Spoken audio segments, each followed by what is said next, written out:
sitting right there, so I'll be more constricted. I only have to move my head this much. Now I've got to... Sorry. Do you know they actually give like instruction on how to talk and use your hands and your head gestures and your posture? And it's like, really? If you need that, you're probably in the wrong line of work. At this point, I will gesture with my hand. All right, we're in Joshua. We're going to be in Joshua 7 today. And just to kind of catch us up while you're turning to it, Joshua chapter 7, what's happened so far is that Israel, under Joshua's command, has taken Jericho.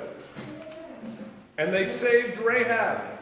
And they saved all of Rahab's people that were with her. That's right, because she was righteous and of her works, which we read about, I think 2 weeks ago. I want to go over one little part of chapter 6 before we start, because it'll be important today. Verse 16 of chapter 6 and 17, 18, and 19. And it came to pass, now this is back before they took the city, at the seventh time, when the priests blew with the trumpets, Joshua said unto the people, shout, for Yahweh has given you the city, and this city shall be accursed, even it and all that are therein to Yahweh. Now remember, that meant put under the ban or devoted or destroyed. All those things together. It's dedicated to Yah. Only Rahab the harlot shall live, and all that are within the house, because she hid the messengers that we sent. And ye, if in any wise keep yourselves from the accursed thing, in any wise keep yourselves from the accursed thing, lest you make yourselves accursed when you take of the accursed thing, and make the camp of Israel a curse and trouble it. And what it? Trouble. Trouble it. We're going to hear that again. But all the silver and gold and vessels of brass and iron are consecrated unto Yahweh. They shall come into the treasury of Yahweh. Remember that. It's going to be important today. So now we go to verse 1 of chapter 7. But the children of... Now the city just fell. And then they win. But the children of Israel committed a trespass in the accursed thing. For Achan, the son of Carmi, the son of Zabdi, the son of Zerah, of the tribe of Judah, Achan, he took of the accursed thing, and the anger of Yahweh was kindled against the children of Israel. So the first thing is in this verse right here, when we read a trespass in the accursed thing, trespass is the Hebrew words ma'al, and it means a breach of faith or trust.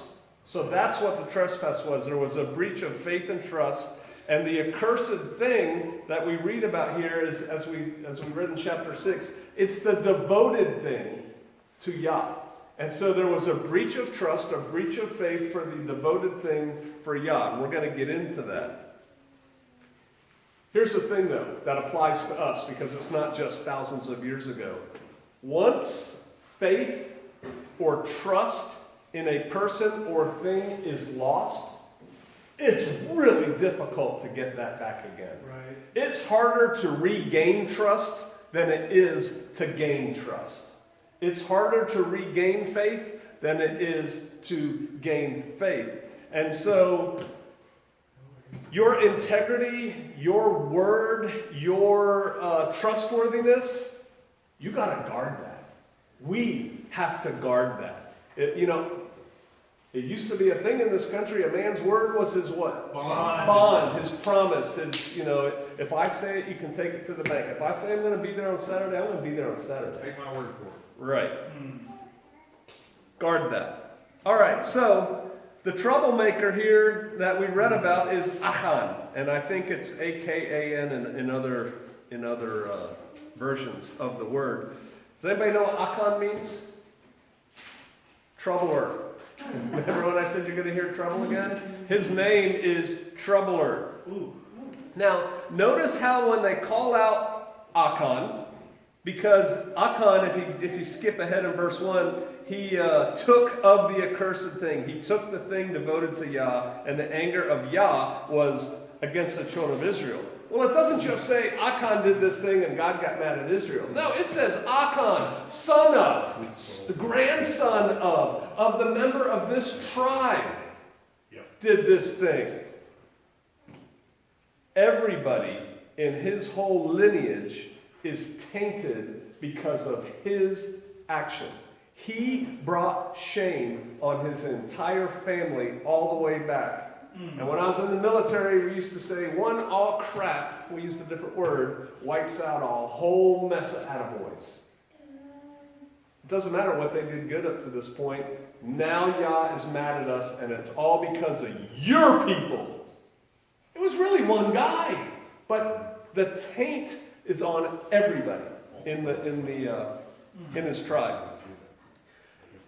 I used to tell my kids when they were growing up, and I've got 2 of them here, yes. I used to tell them they're growing up, bring honor to your family name. And when they did really good at something, I'd say, hey, you brought honor on the family today. The corollary to that, which I don't think I ever said, is don't bring dishonor on the family name. But that's an important concept for all of us to remember. Do not dishonor your lineage. There's a whole line of people that come before you, and if they know you're of them, and your lineage can be different things. It doesn't just have to be blood. If you think about us, we're all Shofarians. If we get in with another group of people and one of us does something terrible, it's going to be on all of us. It's like, oh, those Shofarians, they live off grid and blah, blah, blah, and look what they did. It's one person. So, this is all foreshadowing. What we've done, what we've read just in verse 1 is foreshadowing. Let's keep going. Verse 2. And Joshua sent men, because Jericho just fell. Joshua sent men from Jericho to Ai, which is beside Beth-aven, on the east side of Bethel, and he spake unto them, saying, go up and view the country. And the men went up and they viewed Ai. So it's like the spies, right? The spies, remember, it's what Joshua does. It's what a good leader does, is recon. Exactly, reconnaissance. All right, he sent the spies out to spy Jericho. They came back with a report. We're going to go take Jericho. Now we've taken Jericho. Next target is Ai. So it works. He sends out reconnaissance to Ai, and he goes, hey, go check it out and come back here and tell me what you're doing. He also, notice he does this himself. These are 2 spies. They're lower ranking guys. They're not generals of his. They're not colonels of his. They're not even company commanders of his. They're 2 spies. But he's to say, come here. Here's what I want you to do. I want you to go to Ai. I want you to check it out. He wanted it coming from his mouth and his eyes looking at them so that he could pass what we call in the military commander's intent. Joshua is a good military leader. He's bold when he needs to be. He's cautious when he needs to be, and sending out reconnaissance ahead of time, that's cautious. We're not just going to walk over there, even though he knows Yah is on his side, right? It's like, yeah, we know Yah's on our side. He stopped the river. He made the walls fall down in Jericho. He could have just said, come on, Ai's next. Yah's on our side. Who can be against us? No, he sends out, right, God wills it. He sends out reconnaissance to check it out. He's involved. He's not one of these aloof leaders. He's personally involved with the people that he's sending out. And most importantly, that makes Joshua a good leader, is that he trusts in Yah. And we're going to see that more and more as we go. Does anyone have a note in your Bible on what Ai, the city of Ai, what that means? It's foreshadowing also for what's going to happen. Ai means a heap of ruins. So what do we think is going to happen to Ai? Right? It's called a heap of ruins. Let's see. Verse 3.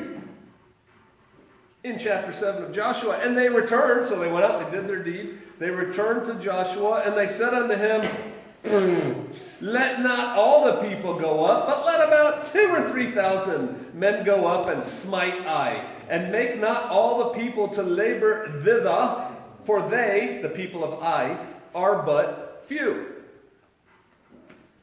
So when the spies come back, who do they report to? Joshua, the head guy, the head general. He gets to report directly from them.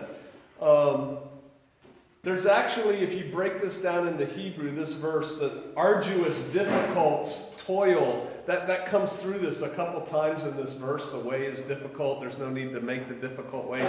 Evidently, it was a difficult journey to get to Ai, to take it. And it's like, I looked it up. I tried to do research on Ai. They don't really know where it was.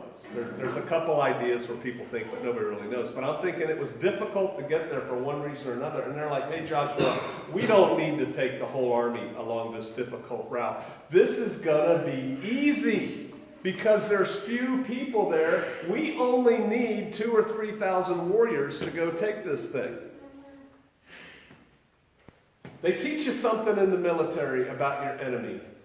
Never underestimate your enemy. Never think, oh, this is going to be easy.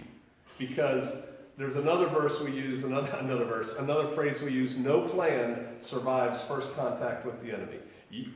There's another joking thing to that. There's a lot of sayings in the military. Once you've got your plan all figured out how you're going to do this thing, make sure you tell the enemy. And the joke there is, it never goes according to plan. The enemy doesn't know your plan. They're not going to do what you think they're going to do. And so, never underestimate the enemy. In U.S. military doctrine, and actually in a lot of military doctrines, one attacks a foe at 3-1. So if I'm going to attack 10 guys, I'm going to take 30 guys to go do it. Does that make sense? We attack at 3-1. I had a friend who went to Desert Storm, Iraq War I, and to make a long story short, there was a squad of Iraqis out there all by their lonesome, about 10 guys, that we wanted to go away. And so, under military doctrine, how many guys would we send against 10? 30.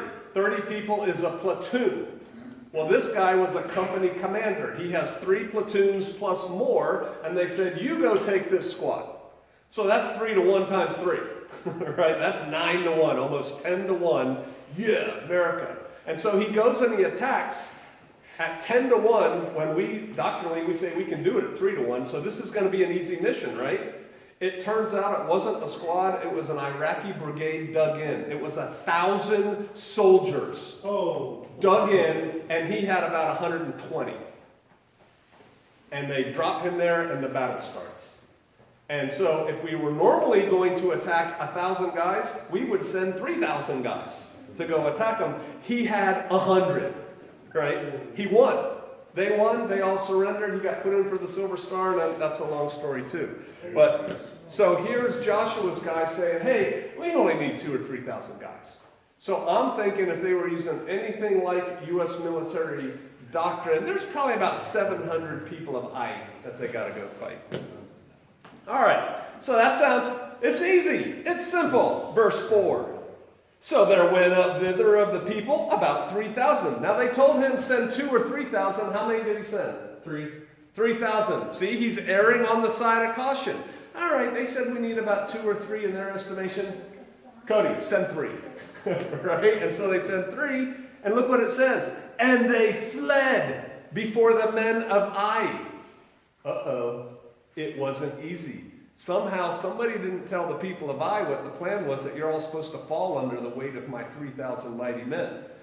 And the men of Ai smote them, verse 5, about 36 men, for they chased them from before the gate, even unto Shebarim, and they smote them in the going down, wherefore the hearts of the people melted and became as water. Uh-oh. Our 3,000 guys, not only did they not take Ai, they ran away. And it says, I think this is amusing, and I could probably do some more study into it and find out, about 36 guys got killed. Who says about 36? About 30, about 35, about 40, less than 50. About 36 people got killed. But 36 people, so not only did they not take it, they lost 36 guys. And it says their hearts melted. Their esprit de corps, their morale of this unit of Israelites, it goes away.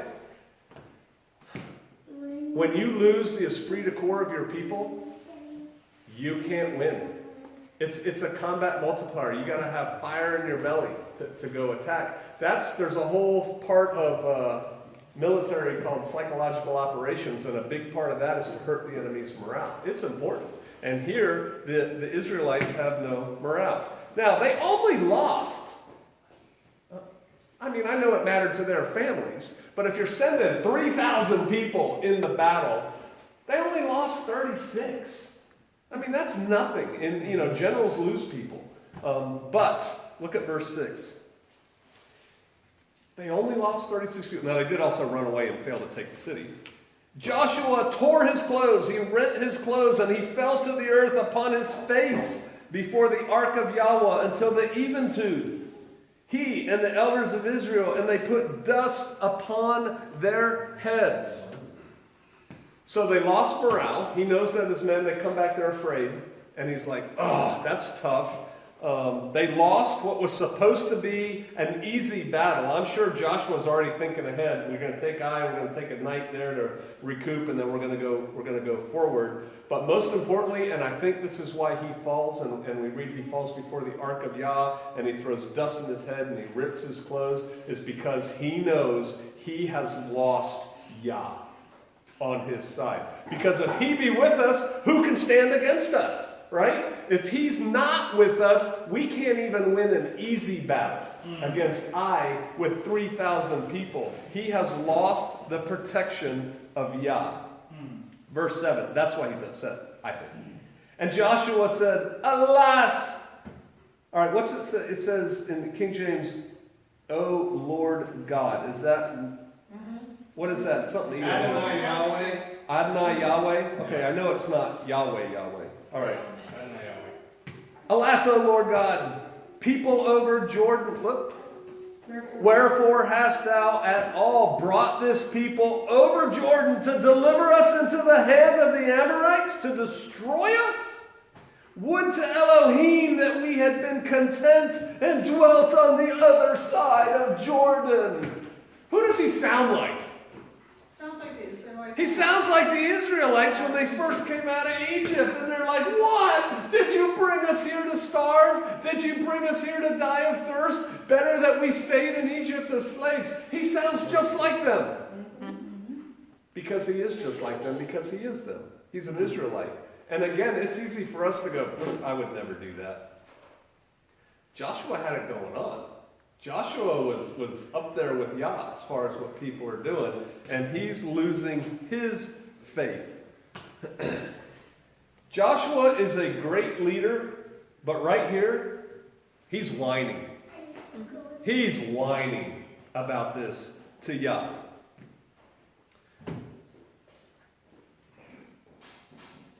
Here's a teaching point. Even great leaders have weak moments.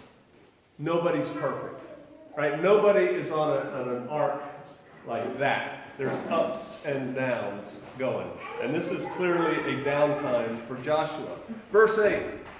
O Yahweh, what shall I say when Israel turns their backs before their enemies? See, Joshua wasn't there. He sent 3,000 guys. It's just, we only need a couple guys. But they turned and they ran back. For the Canaanites and all the inhabitants of the land shall hear of it, and shall environ us around, and cut off our name from the earth. And what wilt thou do unto thy great name? So what he's saying is, our loss of morale, our loss of this easy battle, being defeated so easily, is going to embolden our enemies all around. They're going to surround us and destroy us as a people. And then what is going to become of your great name? Who does that sound like? Moses. Sounds like Moses when he was coming down the mountain with who? Joshua. See, Joshua was there when Moses is coming down the mountain from getting the 10 Commandments, and the people made the golden calf and they're doing all that nonsense. And what does Yah say? I've had it with these people. I'm going to destroy these people, and Moshe, I'm starting over with you.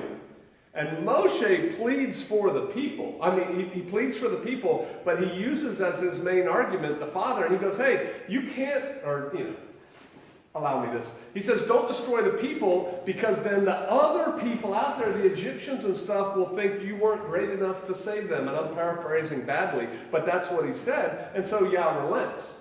Well, Joshua saw that. He heard that. So now he's using the same argument here. It just sounds to me when I'm reading this that Joshua is not as sincere for actually protecting Yah's reputation. He's more just using because it worked in the past. That's what it feels to me here. Because still, he's whining big time. He's just whining to the Father. He lost one battle. Okay, so verse 10. So here he is. He's down in the dumps. What are we going to do? Everyone's going to surround us. They're emboldened by this. They're going to destroy us from the earth. And Yahweh said unto Joshua, get thee up. Wherefore liest thou there upon thy face? Get up! What are you doing? Anybody ever, you probably have, well, some of us white-bearded and white-haired people may. Who here has seen the movie Patton with George C. Scott? You guys owe it to yourself to watch that movie. It's like an ancient movie when color just came out and George C. Scott plays General Patton from World War II. There's a scene in that movie that's true. Patton needs more soldiers, and a lot of his soldiers are wounded and killed and dead. And there's a bunch of people that have this thing they called then, I think they called it shell shock. It was really extreme PTSD, but they didn't know about PTSD then. And there's this, so Patton is touring one of his field hospitals. He's got the press with him. And, look how good we take care of our Americans in battle. And there's a soldier there, and he's pinning Purple Hearts on people. And there's a guy with no leg and a guy with no eyes. And, he's like, thank you, soldier. God bless you. You've done good. And there's one guy there, and he can't see anything the matter with him. Like, there's no bandages on him. It's like, well, what's wrong with you? And he goes, I just can't take it anymore. I just can't take it anymore. And Patton loses it. He's like a 4 or 5 star general. He takes his gloves and beats this guy.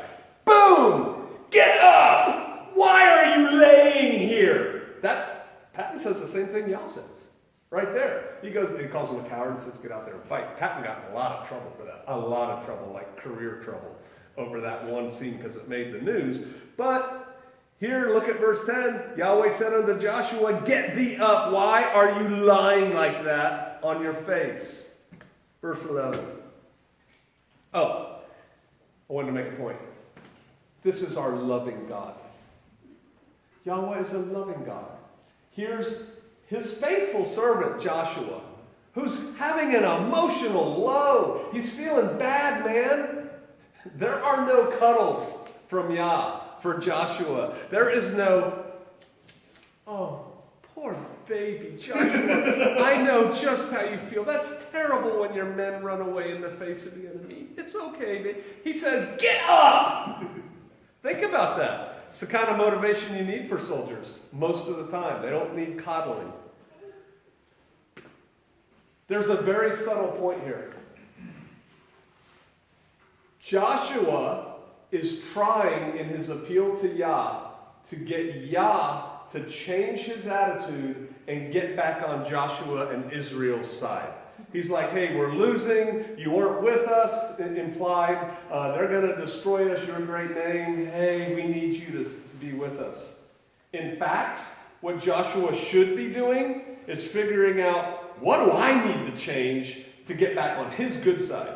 See, I don't need to get him to change back to being good to me. I need to figure out, so it's kind of like Yah's up there shining a light of goodness upon you, and now the light is not on you.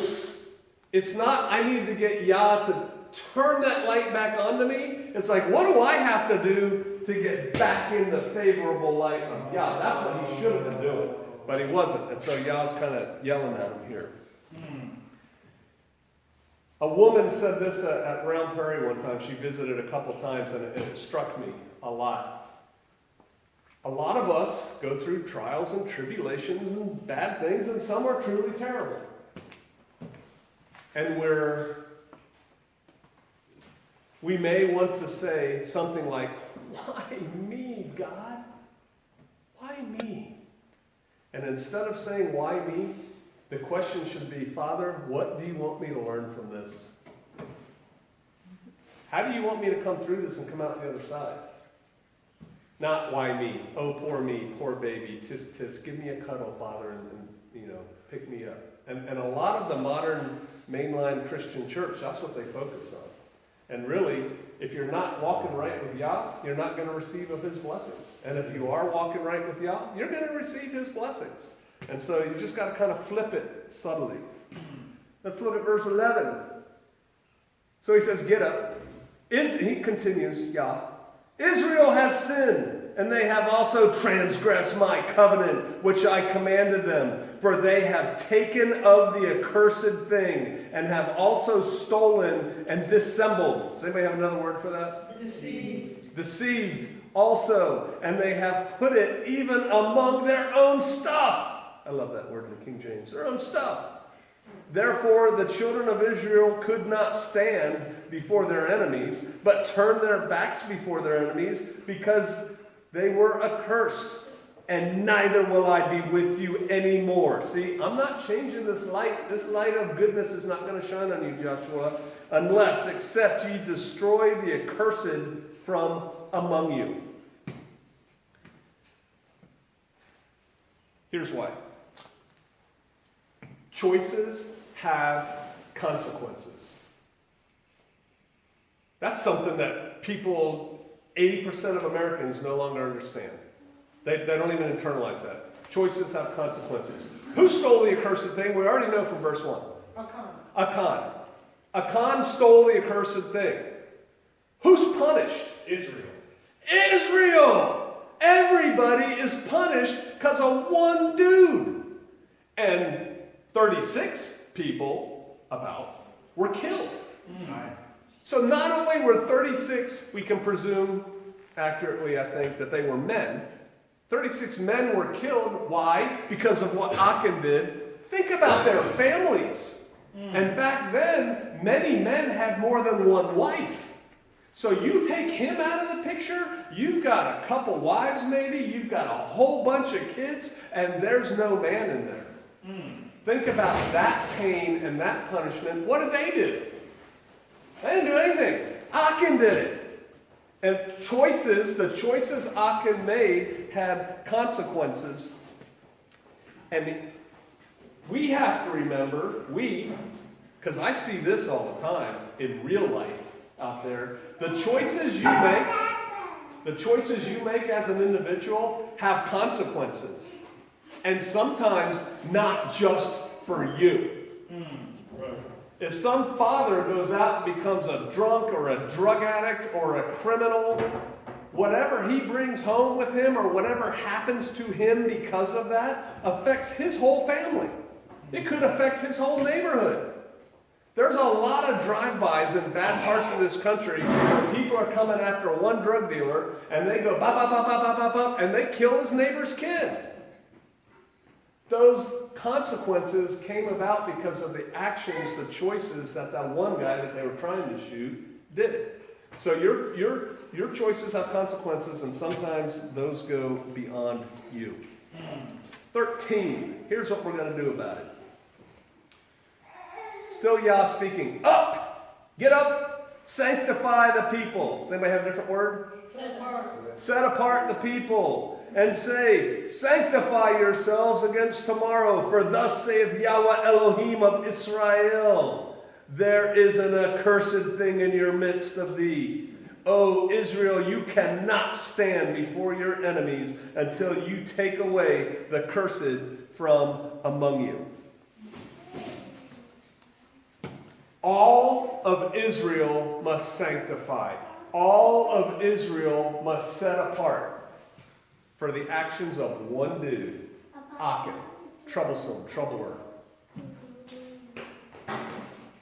Who you allow in your camp has consequences. Just like bad choices follow you home, they may follow you home too. Those 36 men were, in this case, innocent. Their families were certainly innocent. They're receiving a lot more punishment at this point than Achan is, at this particular point, because of what he did. Who you allow in your camp is important. Verse 14. Yah still speaking. In the morning, therefore, you shall be brought according to your tribes. And it shall be that the tribe which Yahweh takes shall come according to the families thereof. And the family which Yahweh shall take shall come by households. And the household which Yahweh shall take shall come man by man, or by tents. And it shall be that he that is taken with the accursed thing shall be burnt with fire, he and all that he has, because he has transgressed the covenant of Yahweh, and because he has wrought folly in Israel. So when it says bring forth the tribes, one of these tribes is going to be taken, bring forth the clans, bring forth the families, bring forth the tents, dun, dun, dun, dun, dun. How are these people taken? How are they chosen? Anybody know? Binary lot. What? Like, it's a thing that you have one of two options. Be the Urim and the Thummim. That is exactly what It's it a is. binary lot. The Urim and the Thummim, which I just had a discussion with a brother who's not here today about that like 3 days ago. The Urim and the Thummim. It was this pouch that the priest wore on his chest, and there were two things in there. They felt the same in the pouch when you stuck your hand in, but they were different. People imagine them to be, but it's not biblical. One's white and one's black, and that's how we get the whole concept of somebody's blackballed. You can't join the organization. But the priest would ask a yes or no question, an either or question, pray about it, reach in and pull one out. And it was either a yay or a guilty or an innocent or a no, depending on what they were asking for. And that was by lot. So when we read by lots, that's what was happening too, was the Urim and the Thummim. So they're doing this process of elimination until they find out who is responsible. And then vengeance is executed how? By what means? Fire. Nothing cleanses like fire. Let's continue reading. 16. So Joshua rose up early in the morning, and he brought Israel by their tribes, and the tribe of Judah was taken. And then he brought the families of Judah, and he took the family of the Zarhites. And he brought the family of the Zarhites man by man, and Zabdi was taken. And he brought the household man by man, and Achan the son of the tribe of Judah was taken. So all of Israel is out there. It's like we're in a lot of trouble, and somebody's going to burn for this. They're all standing there as this winnowing process continues. Now you can imagine, let's say you're in the tribe of Benjamin, and you're like, man, I hope it's not us, right? And then all of a sudden they pick the tribe of Judah, and you guys are like, whoo! So at first you're relieved, but then you're mad. Because one of those 36 guys was my buddy, Shlomo, or whatever, right? You're like, who is that? Who is responsible? Now you're not fearful anymore. You're angry because somebody brought shame upon Israel. And so all of Israel witnesses this shame. Achan brought shame upon his tribe, upon his clan, upon his family, upon his individual tent of people, his brethren, and everybody. As this winnowing process goes down, all the eyes of Israel are turning onto Achan, and everyone sees his punishment. We get into the details in 19. And Joshua said unto Achan, my son, give, I pray thee, glory to Yahweh, Elohim of Israel, and make confession unto him, and tell me now what you have done. Hide it not from me. And Achan answered Joshua, and he said, indeed, I have sinned against Yahweh, Elohim of Israel, and thus have I done. When I saw among the spoils, this is of Jericho, a goodly Babylonish garment, and 200 shekels of silver, and a wedge of gold of 50 shekels weight, then I coveted them, and I took them. And behold, they are hid in the earth in the midst of my tent, and the silver's under it. And so Joshua sent messengers, and they ran to the tent, and behold, it was hid in his tent, and the silver underneath it. And they took them out of the midst of the tent, and they brought them unto Joshua, all this stuff. And unto all the children of Israel, and they laid them out before Yahweh. You ever see those pictures when they bust drug dealers or something like that, and they lay out like all the drugs and all the guns and stuff they found? It's like this, right? It's like, look what we caught them with. Well, this is different. We see drug dealers. Do you know the drug dealer's family personally? I don't. Do you even know who they are? No. About half the time I don't know what country they're from. I don't really care. But man, if it was one of us, that they're showing, look what we found in, I'm not going to pick one of you, Bob's tent. Here's all the stuff he stole. Think about how we'd feel. He's stealing, and we're in trouble because of it. He's breaking the commandments of Yah. What he told us not to do, he did. And so that's laid out in front of everybody. And Joshua and all of Israel, this is important, with him, so all of Israel's involved, took Achan, the son of Zerah, and the silver, and the garment, and the wedge of gold, and his sons, and his daughters, and his oxen, and his asses, and his sheep, and his tent, and all that he had, and they brought them unto the valley of Achor. He took a lot of stuff. He kept a lot of stuff. And you know what? He didn't go back to his tent and bury that stuff in his tent without the people of his tent knowing about it.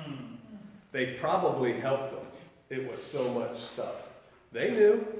They knew what was going on, and they knew what the deal was, and they stuck with Achan. Well, that's a bad move on their part. Let's keep going here. 25, and Joshua said, why have you troubled us? Why have you troubled us, troubles? You know his name was changed. And Yahweh shall trouble thee this day. And all of Israel stoned him with stones and burned them with fire. They had stoned them after they had stoned them with stones. And they raised over him a great heap of stones unto this day. So Yahweh turned from the fierceness of his anger. Wherefore the name of that place was called the Valley of Achor unto this day.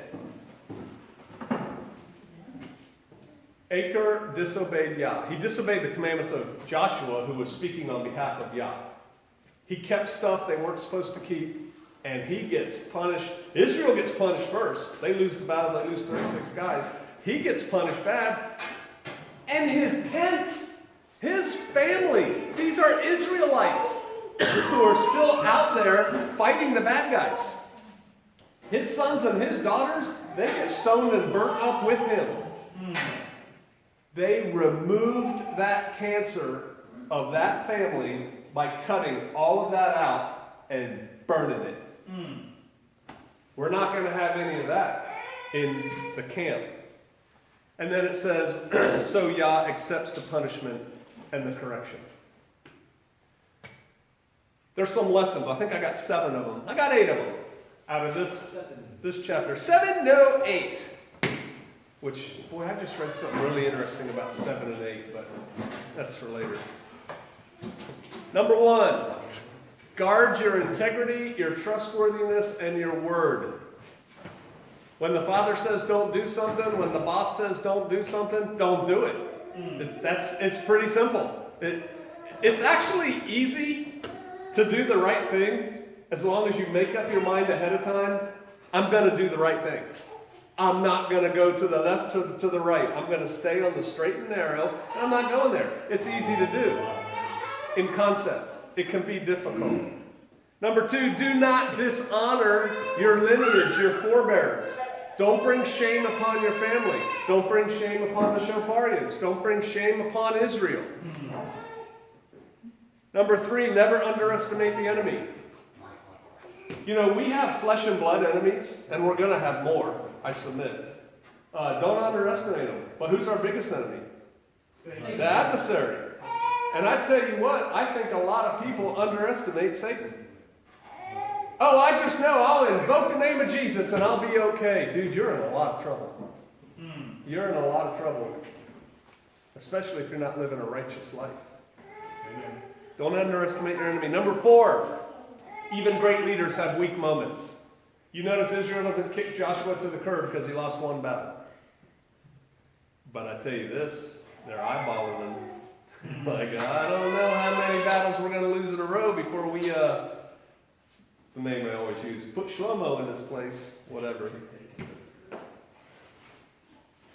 Number 5, before you ask Yahweh to change his attitude, change yours. He doesn't need to change. I am Yahweh, I change not. He's doing the right thing. You can take that to the bank. What Yah's doing is the right thing. You need to get on board with the program. I talked recently in a video, I said, if the Father wants this country to fall, because of abortion, because of all the stuff we're legalizing, because of all the nonsense that we just throw in his face, if he says, no, you guys cannot stand anymore, who are we to get in his way? Father, don't do that. I'm doing it. You better get out of the way, because here it comes. So I said, come out of her, my people. Number 6, your actions have consequences, not just for you. Think about that. It's not just the consequences of your actions on you. It's on all the people around you, potentially. 7, who you allow to remain in your camp, who you allow to remain part of you is important. Because it can bring bad things unto you. There are death penalties in Israel. One today that would make half the people in the world, in this country, die is adultery, sleeping with another man's wife. You sleep with another man's wife, we're killing both of you. We're killing you. Last one.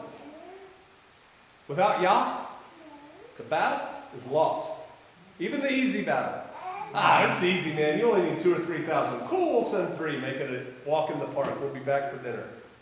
And you don't have Yah on your side. It doesn't matter if Joshua had taken the whole army against Yah. He would have lost. We got to be on the right side. We have to have Yah on our side. And again, final point. The mindset shouldn't be, I need to get Yah on my side. It has to be, oh, there's Yah. I need to be on Yah's side. That's what we have to focus on. When we're right with him, we're right with everything. That's important. Let's pray.